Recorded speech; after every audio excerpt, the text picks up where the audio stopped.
Lepo pozdravljeni v oddaji In Vivo Veritas. Kot vidite, smo se danes odpravili na teren in sicer v pravi muzej, tukaj na vrh v Lucijo, ki je točno, nam bo povedal Slavko Franca, ki tukaj skriva ne samo muzej Rolling Stonesov, ampak tudi muzej Rexa in muzej starih avtomobilov. Skozi vse tri se bomo danes sprehodili, zato le pozorno prisluhnite. Slavko, lepo pozdravljen.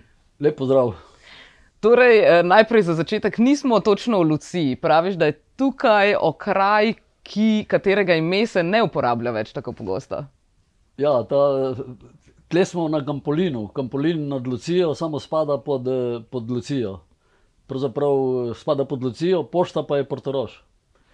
Tako da je naslov je Portorož, samo ni v Portorožu, je v Luciji, na Kampolinu v Luciji.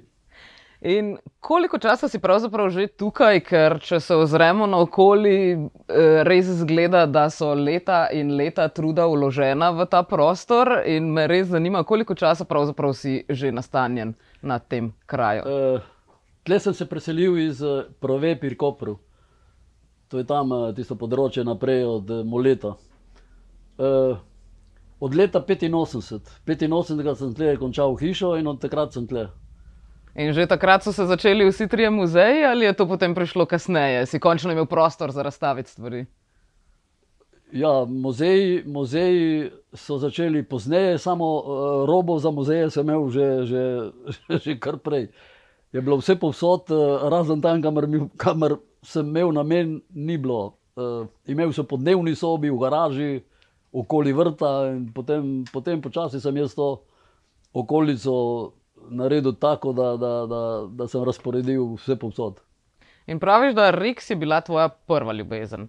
Kdaj si torej pravzaprav začel odkrivati Rexa?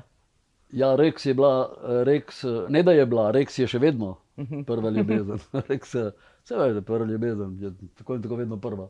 Prva je bila zato, ker jaz sem tam stanoval, kot sem prej omenil, na Prove. In to je tisti predel, kjer je par sto metrov naprej je bila ladja nasedla, potopljena. Tam so jo bombardirali, pri Rexu. Tako da jaz sem tam živel in se te ladje jaz se ne spominjam. Jaz sem bil rojen se leta 1949, res so jo začeli lih tam nekje, ko sem se jaz rodil. Tako da jaz se malo se spominjam, par leti se spominjam tiste črne gmote, samo ne ladje več, že ostanke. Pozneje pa tako in tako se spomnim vse, ker smo tam pobirali, prodajali in večino poleti, kako smo preživeli tam lovljene na te kose ladje. Pa to je zelo blizu obale, torej, ali je tudi nosilo na obalo? Kako ste prišli potem do teh kosov? Način rezanja te ladje je bil tak, da so z dvigalom so vozili, ko so odrezali kos, kjer je bila ladja nasedla, tam je 22 metrov, so vozili kose k obali. Odvisno, koliko je bila plimena oseka in tam so pustili. Včasih so dali kos čisto gor na cesto. Čisto zraven ceste je bil, tako da ni bilo treba niti v morje iti. Ostali kosi pa so bili čisto zraven morja, par metrov od obale. Tako da na kar, ko so tam nabrali po 15-20 teh kosov, so privlekli eno ladjo z vlačilci iz Pule, natovorili te kose spet na to ladjo in odpeljali. In to se je ponavljalo leta in leta in leta do 60 let. In potem so pravzaprav tisti manjši kosi pa so ostajali, padali. Ja, tamičkani kosi so ogromno smo jih mi zmetali v morje, tiste, ki nismo mogli odnesti. Tako da smo točno vedeli, kje so. Tam so bile pinije, ob cesti so bile pinije, ki so še vedno, zdaj jih je vedno manj, samo so bile pinije in točno so vedeli, pri tej piniji je to in to in to. In ker nismo mogli odnesti z teh kosov železa, smo zmetali v morje in pozneje, ko smo odrasli, smo to pobrali. Na 3, 4, 5, 6 metrov globine je ogromno še tega pod vodo. Še zdaj. Še vedno. Torej bi nam lahko pokazal, kje so ti zaznamki?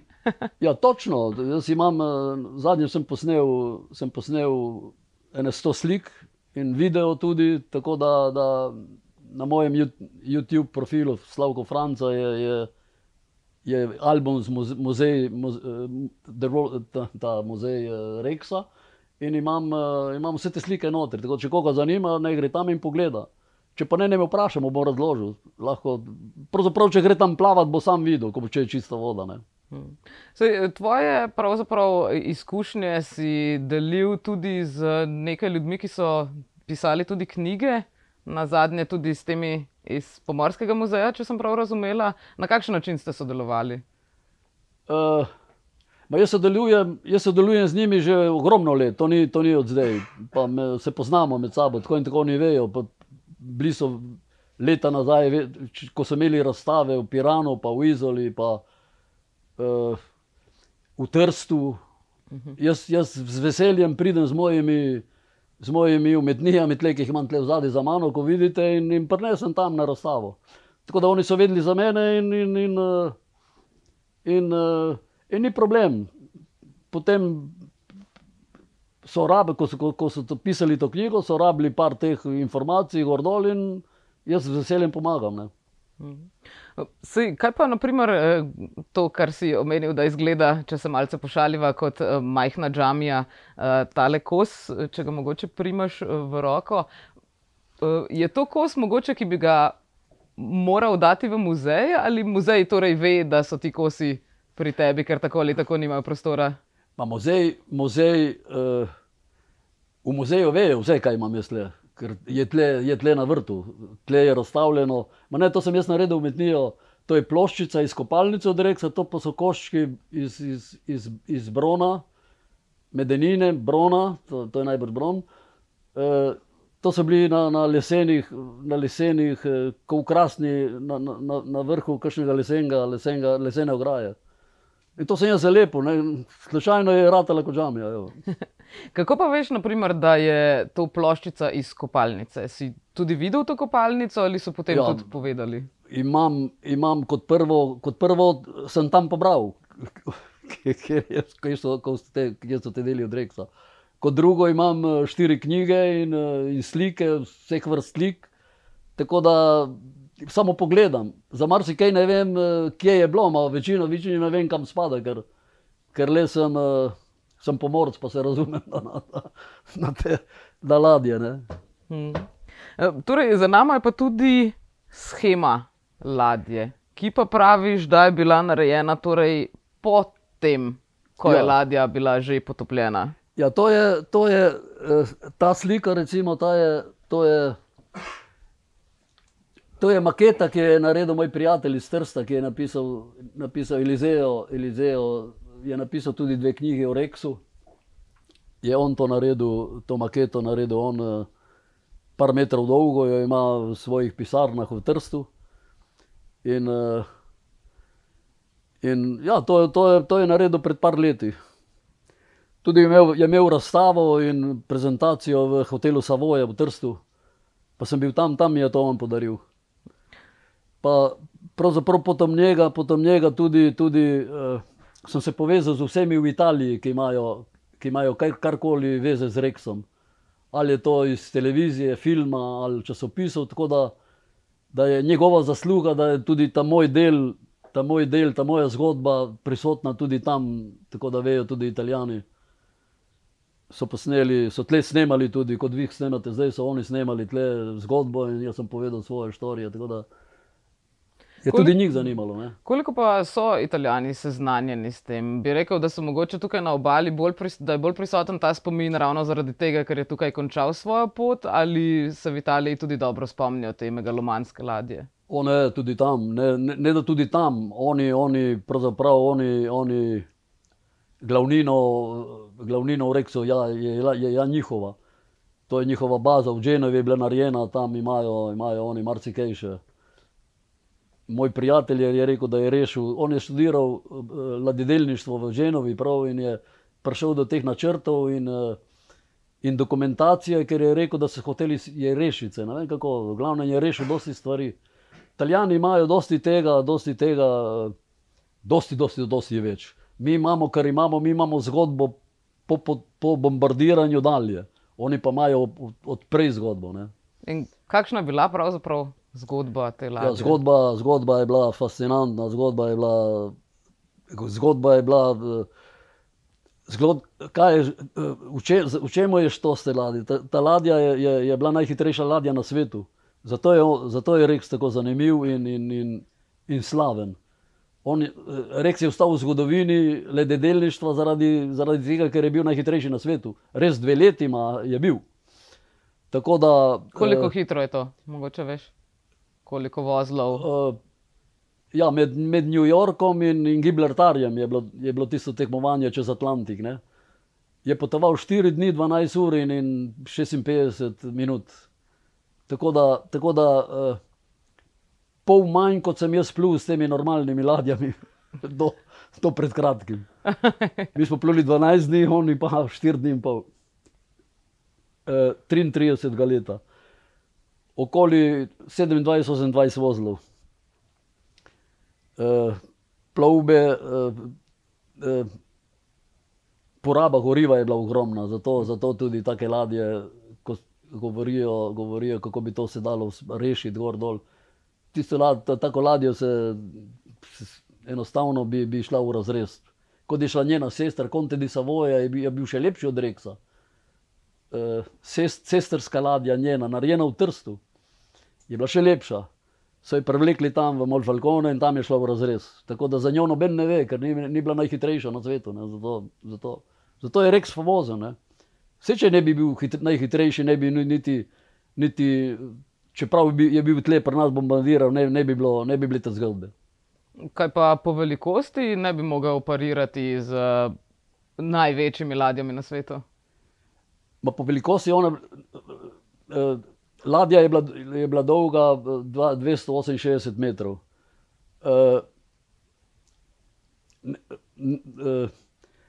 Problem teh ladij, ko so bile takrat narejene, je bilo vse lepo in prav, samo je bila poraba goriva toliko, da ne bi zneslo. Danes v današnjih sajtih 1000 ton na dan je to pojedlo. A te normalne, recimo te normalne, ko jih vidite tle v Koprskem zalivu, take veličine, tisti kontejnerji veliki, ko so in tam poje okoli 200 ton na dan, ta pa je pojedlo 1000 ton na dan. Potniške ladje tudi današnje, odvisno od pogona, je poraba goriva dosti manjša. Imajo drugačne sisteme gor dol. Tako da po vojni jaz vem, ker enostavno pa tudi ne, če ne bi bila potopljena, tudi če ne bi bila potopljena, tako ladjo bi šla v razrez, kot sem rekel, kot je šla Conte di Savoia, bi šla tudi ona v razrez. Ker prvo ni bilo kadra, ni bilo rezervnih delov, goriva ni bilo. Koga naj vozijo v tisti revščini po vojni?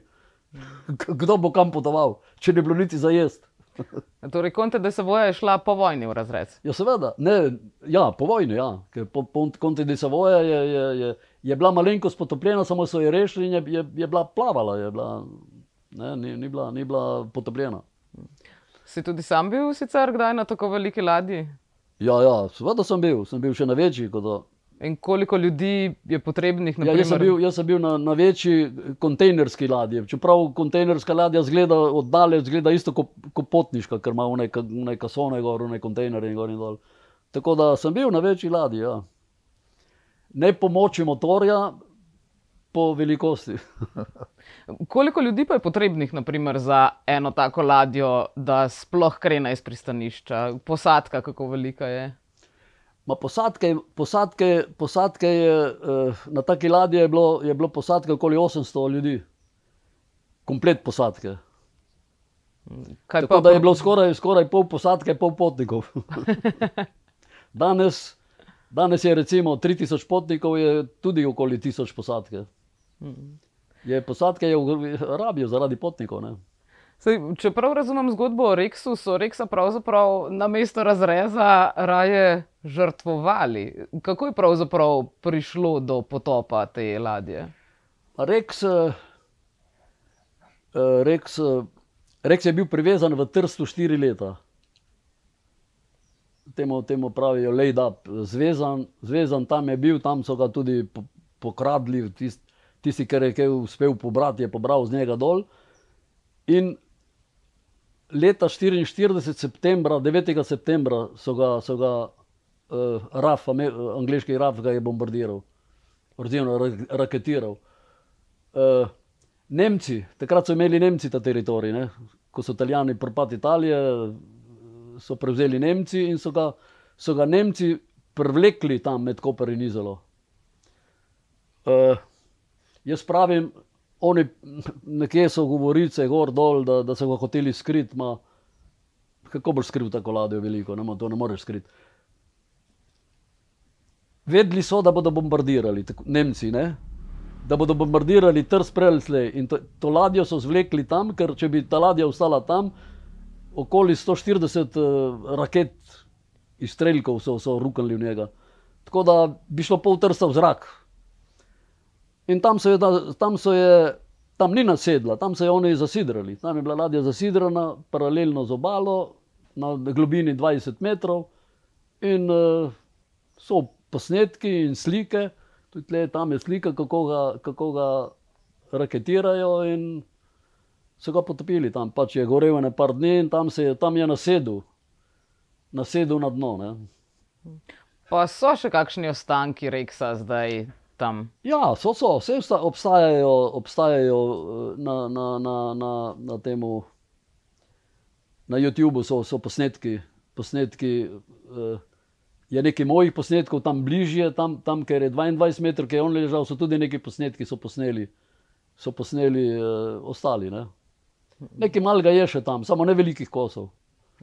Ker vredne kose so verjetno ljudje... Ne, vredno ni nič. Vse, kar je tam, ni vredno nič. Govori se, da je en propeler še ostal, tisti levi propeler, ko je bila ladja nagnjena proti Ankaranu, ne.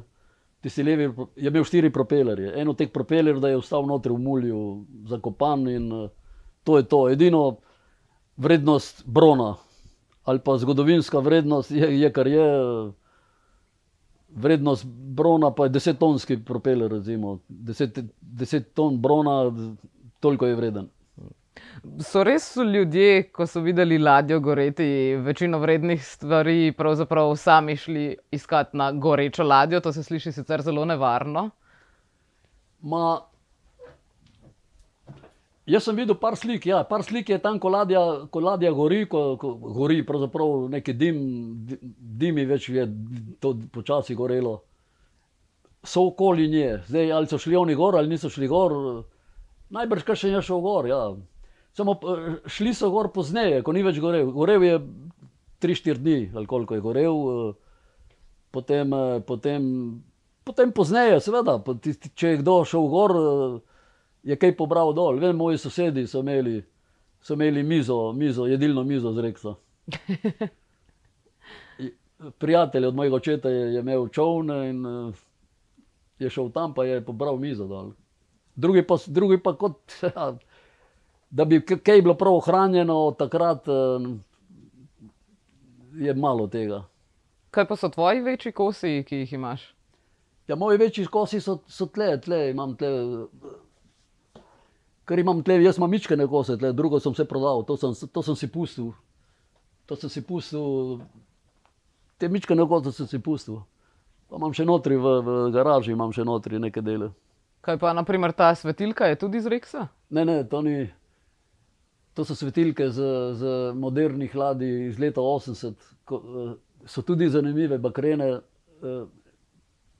Takrat je bil zakon, da morajo vse te bakrene luči zamenjati z plastičnimi.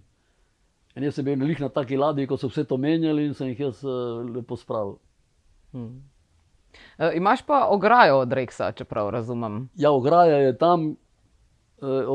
tam pred oltarjem. Rex je imel nad strojnico gor, 2 nadstropji gor je bila cerkvica. Kar velika cerkvica z oltarjem. In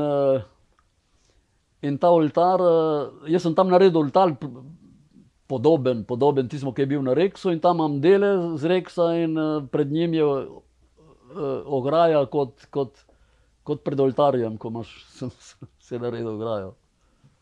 Pa hodiš potem tudi molit k svetemu Rexu, zaščitniku Piranskega zaliva? Tle imam več teh komarji, več teh molitvenih delov. Ja, vsak dan sem te okoli, tako in tako. Sicer pa zelo me zanima še tale slika ob naju. Praviš, da je sestavljena gre za torej upodobitev Reksa, ki pa je sestavljena iz delov Reksa. Iz katerih delov pravzaprav? Katere dele lahko vse vidimo tukaj? To sem dobil idejo enkrat po zimi. Po zimi sem dobil delo, sem rekel, kaj čem zdaj, ko imam vse to urejeno, kaj naj delam. In potem sem rekel, bom jaz naredil nekaj takega, da bo zanimivo. Slika, ko slika je to kičasto. Samo nič to so sliki, što se v temu, da so to vse, kar je tle gor, razen okvirja seveda in podloge, je vse iz Reksa. So ploščice, so koščke ograje, so dimniki narejeni iz bakrenih cevi, potem morje je tudi narejeno z teh bronznih okraskov, ko so bili po lesu, in mreža, in tako da je Reks narejen iz njegovih kosov. Mreža je pa odkot? Čemu je služila? Ja, mreža je bila nekaj pri električnih zadevi. Zdaj sem šele pomislila, ko si omenil, da je tudi tisto iz ploščice iz kopalnice. Kaj ni bilo pravzaprav velik luksuz imeti kopalnico leta 1933 oziroma še malo prej? Ja, seveda je bil luksuz, samo saj niso imeli vse kabine in je bil v kateri klasi. So bile 3 klase, tretja so bili spodaj v podpalubju, srednja je bila na sredini in višj. Odvisno, kakšna klasa je bila. Tisti, ki so bili te kopalnice in te ploščice in to so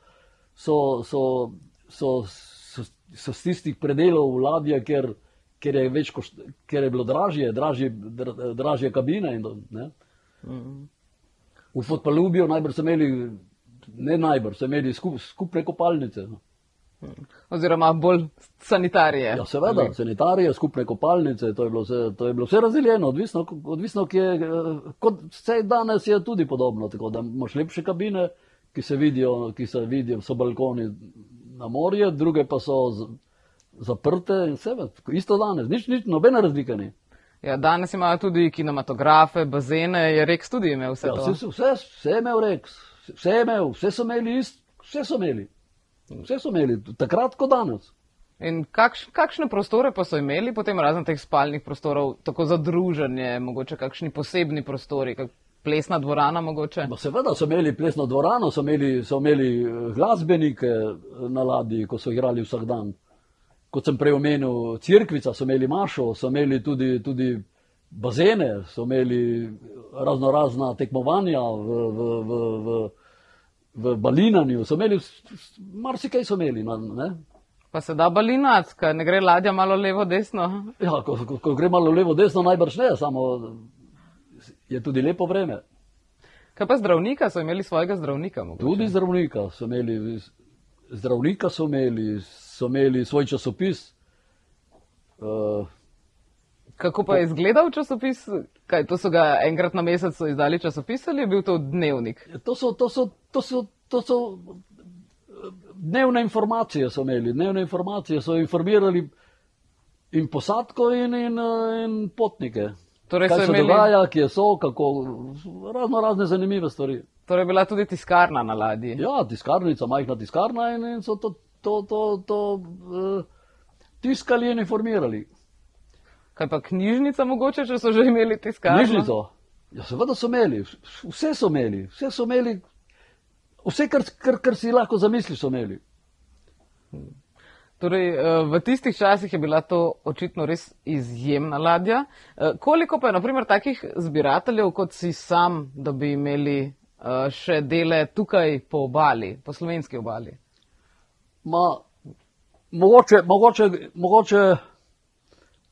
Mogoče še kdo, da ima, ker je kralj, moj prijatelj kralj iz Izole, on ima tudi ogromno stvari, pa ima tam en poseben prostor v izolskem Madraču, ima o tem Reksu. Pa še primerno. On je en večjih zbirateljev, ja. On ima glavnem, on tudi riše, on ima ogromno slike narisal v Reksu. Pa tudi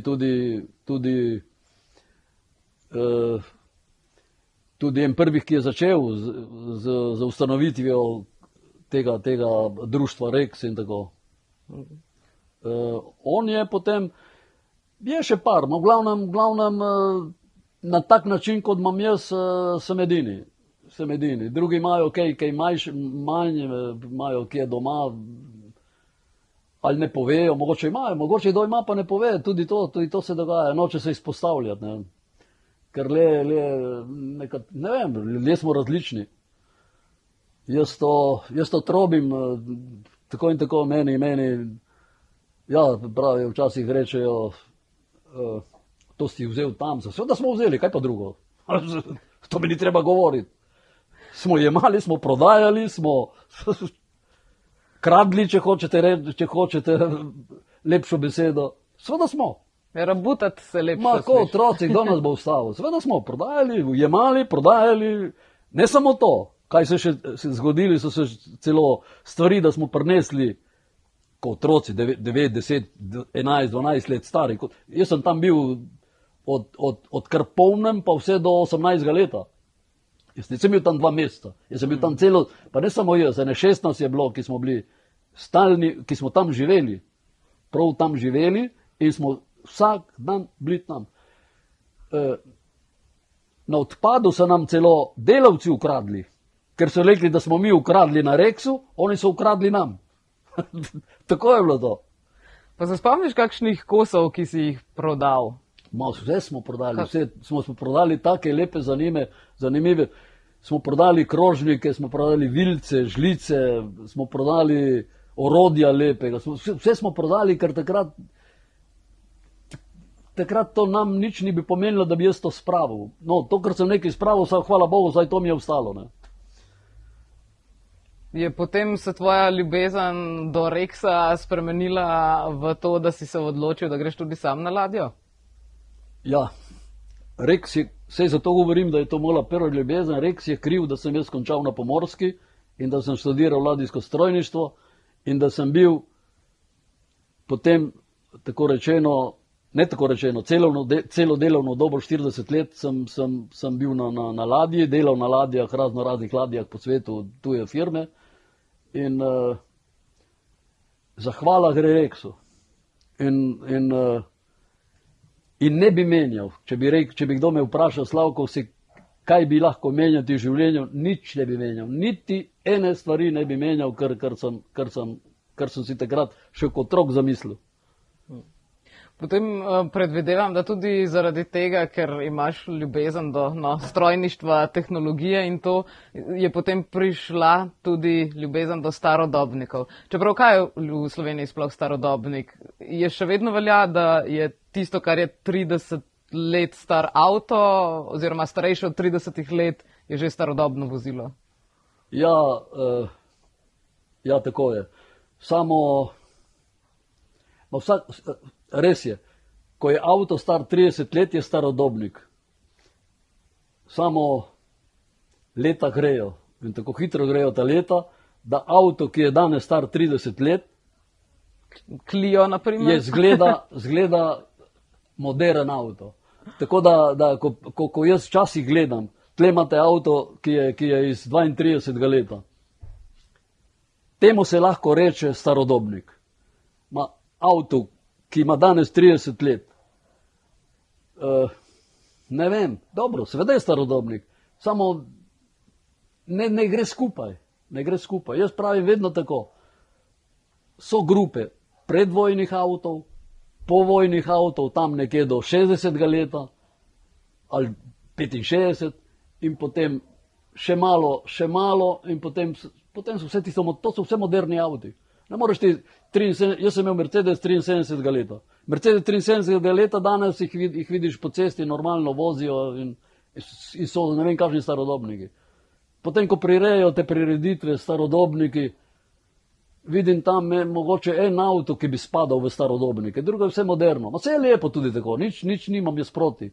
Samo ne vem, kako reči. Lahko bi dali malo, tako rečejo, po grupah. Ne.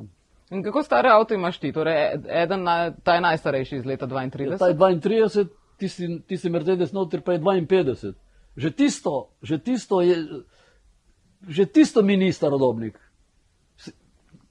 Ta mi je dosti bolj pri srcu, kot ta Mercedes. Čeprav je 52-letnik in je ogromno tehnike in dizajna je že še predvojnega. Ker je bil 52 leta narejen, preko so to dali vse v pogon, te tovarne in to, gordolco, uporabljali ogromno tehnike in predvojne. Ne. Tako da, sej. Kako pa so se pravzaprav čisto tehnološko ti avti, ki jih imaš za starodobnike in ti, ki praviš, da niso več še starodobniki, kaj je v bistvu razlika? Gre tukaj predvsem za, ne vem, širino gum, za drugačen motor, v čem se najbolj razlikujejo? Seveda, vse je različno. Od dizajna do motorja, do karoserije, do gum, čisto nekaj drugega je tej, ko so zdaj 30 let, ko so bili narejeni tam 85 leta ali ne. Daj. Naprimer, že razlika med tem iz leta 32 in tem iz leta 52. Kaj so, naprimer, njune glavne razlike? Na nobenega sicer ne rabiš popravljati z računalnikom, kot to danes delajo na sodobnih avtih, ampak kaj pa so njune glavne razlike? Glavna razlika, da je vse ročno tle nič ti ne pokaže, kje je kakšna napaka, ko danes, ko najdeš na kompjuterju. Tle moraš vse ročno najti, vse ročno popraviti, vse ročno tudi dela in komplet drugačna tehnika je, ne. Razen batov in motorja, ne. To je povsod podobno, ne. Kako pa potem najdeš rezervne dele? Za rezervne dele ni problem. Za rezervne dele se da dobiti vse, ker rezervne dele delajo delajo še danes, nove dele, ki so narejeni, kot so bili včasih. Tako da za dele ni problem. Se zna zgoditi kakšen, samo takih avtov je bilo ogromno narejenih, tako da mojih je bilo narejenih, te serije je bilo 100 tisoč recimo. Narejenih in je še vedno tega, nekdo je ohranil, pa še vedno se najde rezervne dele. Karoserija je malo teže dobiti, dele karoserije, ker karoserija se hnije in se uniči. Ne. Drugo pa najdeš. Gume delajo še danes, Tajland dela gume, z Tajlanda. Kakšna pa je zgodba za tem avtomobilom? Mogoče veš, kdo so bili njegovi predhodni lastniki, kje so ga naredili in tako? Ja, zgodbo sem najdel, da prodan je bil v Milanu, ko je bil nov. V Milanu, potem je končal tle na tem teritoriju. V Izoli, jaz sem ga najdel v Izoli in moj prijatelj ga je imel v eni garaži brez strehe, tako da je bil v slabem stanju. Pred njim ga je imel nekdo drugi iz Izole. In tako da zgodovina pred njimi pa ne vem, kdo ga je imel. Tako da zadnja let, tam od 65 leta dalje poznam zgodbo. Prej pa ne. Kdaj si ga pa ti dobil? Jaz sem ga dobil 88 leta. In od takrat je kolikokrat moral biti servisiran? 88 leta sem 4 leta sem ga delal, na kar sem ga registriral in potem sem to vozil do pred 2 leti, ko se je začelo nekaj pojavljati na neki čudni zvoki in sem ga spet motor generalno pregledal vse in tako da zdaj je spet pripravljen. Pa se voziš še kaj z njim? Ja, seveda se vozim. Zdaj sem bil na ribiškem prazniku v Izoli. So me pustili notri, so srečo, so rekli, ti lahko greš notri. Se pravi, če priješ starodobnikom, lahko parkiraš. Ja, s takim je lepo, da ga daš tam, da tudi ljudem vidijo, ne, malo poživiš. Imaš pa na strehi tega avtomobila tudi precej starin. Odkot pa so te starine? In ali mislim, verjetno ga ne voziš naokoli, ko dežuje, si predstavljam. Ampak ali tem starinam ne škoduje, če se takole prevažajo? Starine so gor že dolgo let, vse je že zvito, leseni glopari, to. V glavnem so iz Anglije, starine so iz Anglije, ko sem plul dosti po Angliji, med Anglijo in Belgijo. Sem hodil po teh starinah, pa do Londona, tam loparji so iz zunaj famozne ulice v Londonu, Portobello Road, kjer prodajajo starine. Tudi za golf, potem ona trobenta, ko imam gor, pa za kriket, pa imam tam neko palco tudi za golf. In to je v glavnem z Anglije sem to privlekel. Kufri tudi. Kako pa to, da ravno v Angliji? Kaj drugi, kjer si potoval, nimajo toliko starin? Ja, tam sem slučajno imel več časa in Anglija ima ogromno starin, ogromno ohranjenih. Oni to drugače gledajo, oni imajo teh starinarnic na vsakem koraku. Pa tudi second hand shope, pa tiste trgovine za pomoč temu in unmu prodajajo. Ljudje prinesejo pred trgovino in potem oni to razstavljajo tam, prodajo ali ne prodajo. Tega ima Anglija ogromno. Tako da tam, vse bi lahko tudi kjer drugje, samo tisto, kar sem videl, me je bolj zanimalo in sem pobral. Kako velike kabine pa ste imeli takrat na ladji, da si lahko to nosil s sabo? Na ladji, jaz kot upravitelj stroja sem imel, jaz kapetan in jaz imamo na ladjah največje kabine. Ponovadi on je na levo ali na desno, jaz sem na desno, smo na istem nivoju in kabina je kar garsonjera, lepa velika garsonjera. Ostali oficirji potem po rangih so vedno manjše in manjše. Mornar ima, zdaj na ladjah ni več, da spijo po dva v sobi, zdaj ima vsak svojo kabinico. Mičkana ima je sam notri, niso več, včasih so bili plevi na tem Rexu, recimo so bili, jih je bilo več v kabini, zdaj je tako. Tako da prostora je bilo več kot dovolj, ja. No, kaj pa še zgodba tega Mercedesa iz leta 52? Kako si pa do njega prišel? Mercedes ima nažalost zelo žalostno zgodbo, zato tudi, ne da mi ni pri srcu, mi je, samo je, Mercedes je prišel k meni z ene take zgodbe. Moj prijatelj je bil Igor Kodrič, doktor. Z njim sva vozila po vseh teh relih po Sloveniji, on z Mercedesom, jaz pa s tem mojim Fiatom. Prijatelja sva bila, na kar je umrl. Možganska kapin je umrl in tako da ta avto potem sem jaz odkupil in je sedaj pri meni. No. Lep zanimiv avto, samo je druga zgodba. Ne. Tega pa sem sam naredil tako rečeno iz kupa železa. Ker ta pa je bil pravzaprav že v voznem stanju. Ja, ta je bil v voznem stanju, temu sem edino malo motor še popravil, kar je bilo potrebno in gor dol, kar je bilo treba, popravljal, kar je bilo potrebno, tako da ta je bil že narejen, ja. Tega je že Igor naredil. Pa se z obema še voziš? Ja, z obema. Z obema, kot...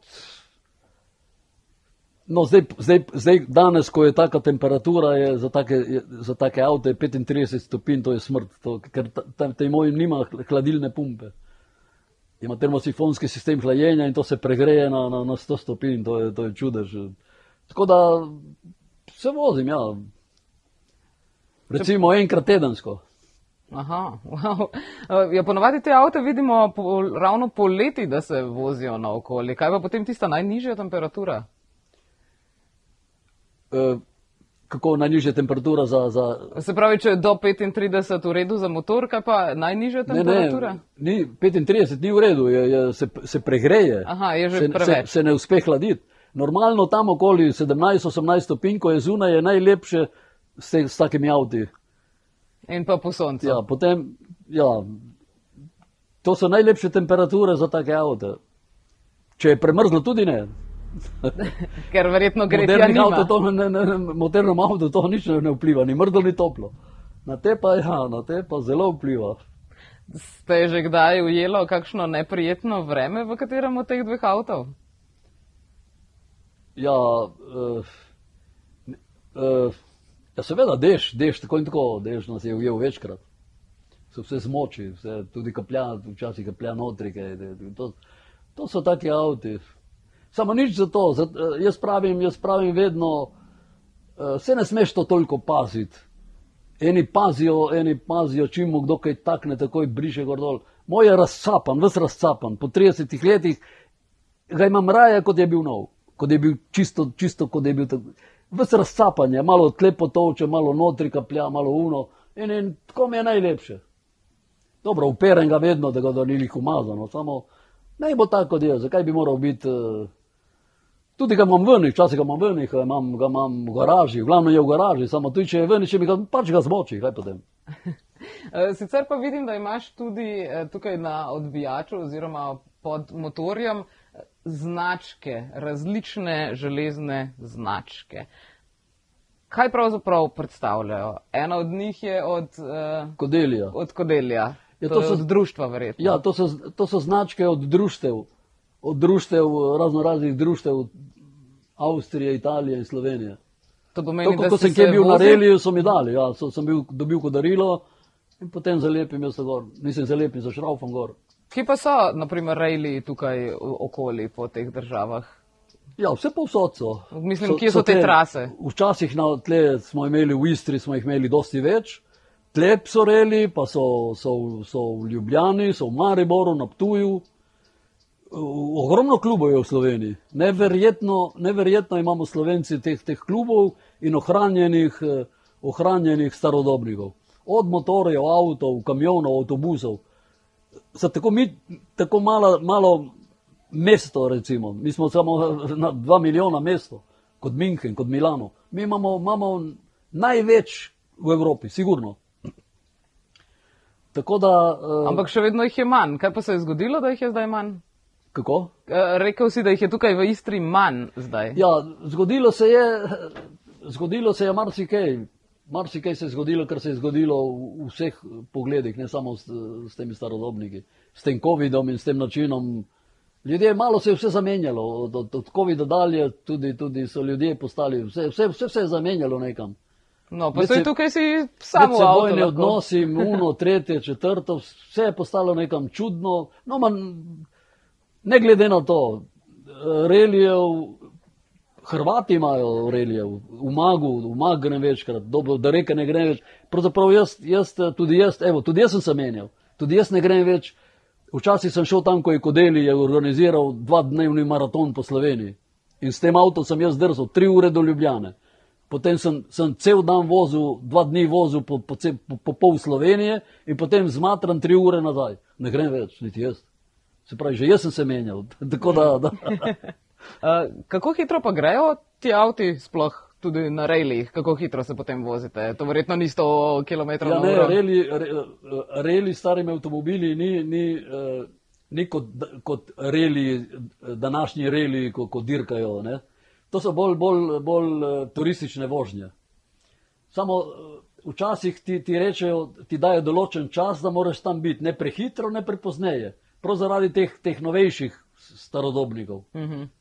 Oni, ki so normalni avtomobili, ko gre od Ljubljane do Novega mesta, je drugače kot z mojim. Se pravi, mora tudi meni da čas, da pridem. In koliko, naprimer? Potem rečejo, moraš biti v tem cajtu tam. Samo s tem zračunajo, da bom lahko tudi jaz prišel. In potem moram ali počasi, ali bolj hitro. In ko grem mimo tiste njihove rampe, pogledaj na uro.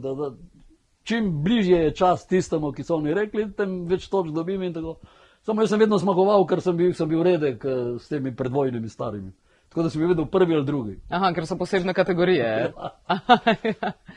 Koliko pa bi šel najhitreje lahko to avto, če bi šel? Okoli 70 na uro. Ampak vozil si se pa... Najhitreje mi gre v tunelu med Koprom in Izolo, tam, ko ni upora zraka, tam grem. Tam grem 80 tudi. Super. Zdaj, tvoji avtomobili imajo tudi veliko odprtih ustnic z jezikom rdeče barve, ampak mislim, da je čas, da danes s pogovorom zaključiva in da Torej, nadaljujeva naslednjič s pogovorom o muzeju Rolling Stones. Velja? Ja, najboljše, da zaključimo, ker če ne bomo govorili samo o starih avtih in o Reksu. Tako. Vi, dragi gledalci, pa nas le poglejte tudi v četrtek, ko se vračamo z drugim delom obiska pri Slavku v Franciji in sicer bomo spregovorili tudi o muzeju Rolling Stones.